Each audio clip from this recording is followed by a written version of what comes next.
శ్రీ సాయినాథాయ నమః. శ్రీ సాయి సచ్చరిత్రము 3వ అధ్యాయము. సాయిబాబా అనుమతి వాగ్దానము. భక్తులకు వేర్వేరు పనులను నియమించుట, బాబా కథలు, దీపస్తంభములు, సాయిబాబా మాతృప్రేమ, రోహిల్లా కథ, బాబా యొక్క అమృత తుల్యముకు పలుకులు. సాయిబాబా యొక్క అనుమతి వాగ్దానము. వెనుకటి అధ్యాయములో వర్ణించిన ప్రకారము శ్రీ సాయి సచ్చరిత్ర వ్రాయుటకు బాబా పూర్తి అనుమతి నొసంగుచు ఇట్లు నుడివిరి. సచ్చరిత్ర వ్రాయి విషయంలో నా పూర్తి సమ్మతి కలదు. నీ పనిని నీవు నిర్వర్తించుము, భయపడుకుము, మనస్సు నిలకడగా నుంచుము, నా మాటల యందు విశ్వాసముంచుము. నా లీలలు వ్రాసినచో నవిద్య అంతరించిపోవును. శ్రద్ధాభక్తులతో వారిని వినిన వారికి ప్రపంచమందు వ్యామోహము క్షీణించును.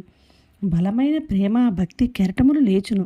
ఎవరైతే నా లీలలలో మునిగెదరో వారికి జ్ఞానరత్నములు లభించును.